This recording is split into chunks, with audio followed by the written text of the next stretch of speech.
Hello all, this is John from EastCoastArmory.com, and I'm here today with a project update video for the scratch-built 1/6 scale German Tiger 1. As we can see, since the last video, progress has been made to the tank's upper hull. The tank now has its sprockets, its idlers, and I have been progressing on some of the rear hull detailing, but more to that will follow. On our way to the tank's front plate detailing, you can see that all the welds have been added. In addition to the welds, we can also see here the indentations of the tank's puzzling have been added.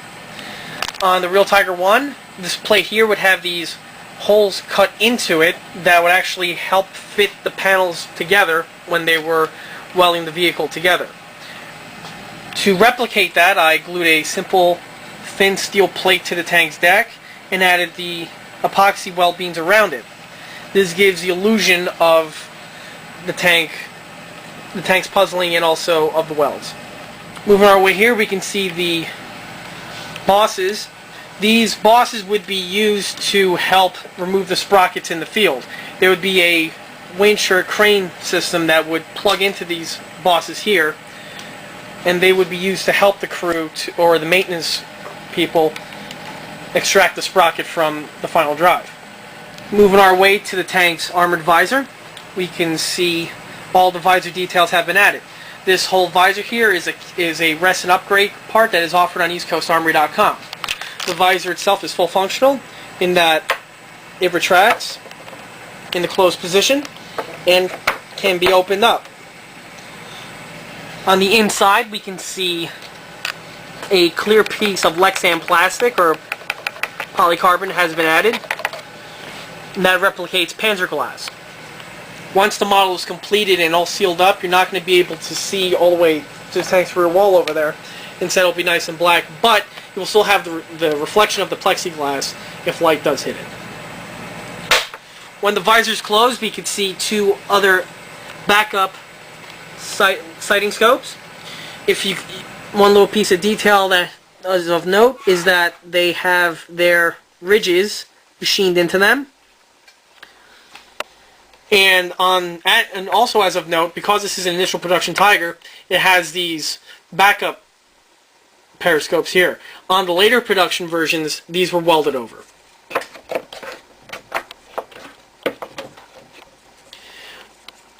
Moving our way to the tank's bow machine gun.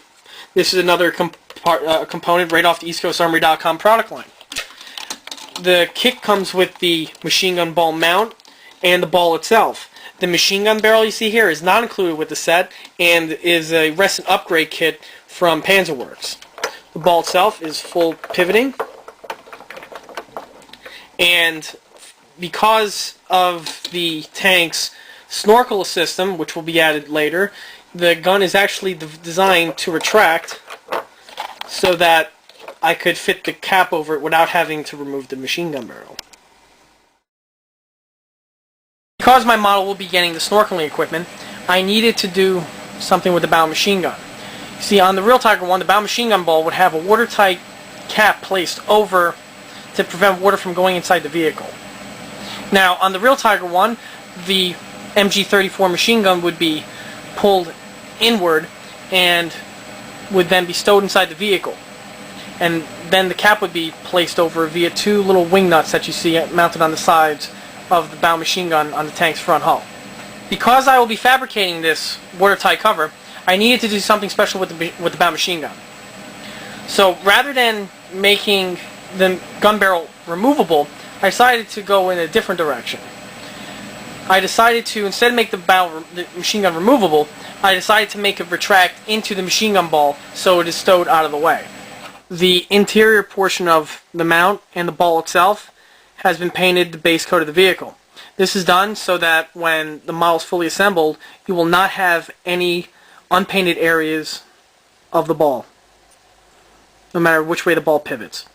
The mount is designed to have the ball pivot inside of it, and this version here is pretty much standard off the EastCoastArmory.com product line. However, there has been a modification with the ball itself. The ball itself has a a modified brass tube mounted to it. On the end of the brass tube is a soldered washer, and there's a slot groove cut into the brass. For the bow machine gun itself, I will be using the Panzerworks Resin MG 34 Panzer barrel that we see here. This set just comes with just the plain barrel and a small pouring basin which gets cut off. To make the barrel retract into the machine gun mount, you need an extension spring, small copper or brass pin, and this piece here, which is a buffer. The buffer is modified from one of my American MP48 spring antenna bases, and was made from one that had an air bubble in it, which made it unusable as a tank component.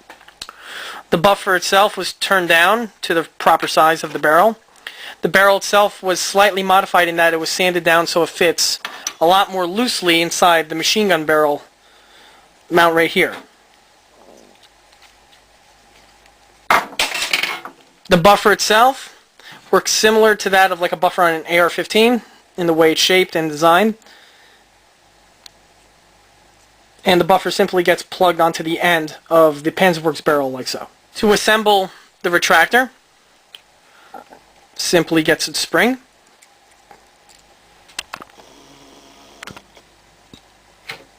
The buffer then gets placed inside the mount. The barrel then plugs into the buffer, and then the copper retaining pin gets inserted in place. As we can see, it holds it nice and secure. And the way the system is designed is that when I want the ball to display it in the open position or exposed position, I lock it into this notch here. Now the barrel is static, it will not move. However, when it becomes time to display the vehicle with the snorkel shroud on it, I simply twist the barrel, push in, and twist, and it locks it in the retracted state. Here it is right here in action. Twist, the spring then pushes the barrel to the open position, and then it is then twisted and locked in place. Again, when I need to put the barrel on, or the water jacket on, I twist it, push in, twist again. That's simple. By doing this, the gun will still be able to pivot as if it would on my normal Tiger ones. A mechanism is still going to be added that's going to lock this ball in place, which will keep it from falling out. And the benefit is that if this would not have been done, you would simply just have to have the gun barrel removable. When you do this, you have the chance of scratching the paint on the gun barrel, but also you have the opportunity of losing the barrel or misplacing it. This way the barrel is exactly where it should be and never leaves the machine gun mount, and when it's needed out, it gets locked in place, and when it needs to be retracted, it gets locked in place. And there you go. Moving our way to the tank's idler wheels. For this vehicle, I used modified idler wheels from the Field of Armor Tiger 1 kit that came out a few years ago. The wheel itself is made out of ABS plastic, but was modified so that it could fit my wheel hub. To modify the wheel, I had to first carefully remove the hubcap and delete the second hubcap that was molded into the rear. I then extended it with this tiny PVC extender that you see on each end, and then I would mount the hubcap directly to the extender. On a real Tiger 1, the hubcap did emerge from the idler itself quite a little bit, as on the FOA version it was mounted flush to the idler that we see here. The idler is held in place via lock pin and washer system. It's a standard system I like to use on all of my 1/6 scale tanks, and it means that it keeps the wheel on nice and securely. See, if I tug on it, it's not going to come off, but yet it can rotate very easily. This system was used on both of the idler wheels. Moving our way to the tank's rear, we can see that a lot of the detailing has been added. We can see here the tank's exhaust system, armored covers, starter cap cover plate, idler wheel tension armored covers, tow hitch with tow pin, and this here is the reflector mount housing. Over here we can see this frame system here. These frames are going to be for the mounting of the tank's rear fenders, which will be fabricated out of sheet metals very soon. Pretty much all these items here are straight off the EastCoastArmory.com product line without any real modifications. The only part that has been scratch built has been this reflector mount here, and it's all fabricated out of metal and brass. For the Tiger's exhaust, I use the EastCoastArmory.com Resin Tiger 1 accessory set, which gives you the resin exhaust stacks, the resin armored covers, steel lift rings, and the puffer caps on top. Puffer caps are full functional, so that they could be displayed either open or closed. On the real vehicle, these puffer caps would be to keep any rain from going inside of the exhaust system when the tank wasn't, or when the engine wasn't turned on. This same system is also used today on several types of vehicles, including tractors and bulldozers. Typically on Tiger 1s, there are threaded rods that come from these sections here off the top exhaust plate, and there's a round cylindrical guard that's on top of this. On the initial production Tiger 1s, this piece of detail was not present and was added later on. The exhausts have been completely painted and weathered and have their rust and grime textured and surfaces added. Once it comes time for painting, this area here will be protected to preserve the paint job and the weathering job that's currently on these parts. Working our way down from the exhaust, we can see here the idler cap tension cover caps. On the Tiger 1, you would remove or unbolt this armored cover from the hull, and from there you can insert a wrench that would adjust the tension on the tank's idler wheel here. Then once the track tension is set, you would then replace the armored cover and bolt it back on securely. These are found on both sides of the vehicle and are also present on the other German World War II AFVs. Unlike American tanks, which had the idler cluster exposed where you have full access to it, on German vehicles it was internal and you had to get access through the small armored hatch. On our way to the tank's tow hitch, we can see the tow hitch cluster here.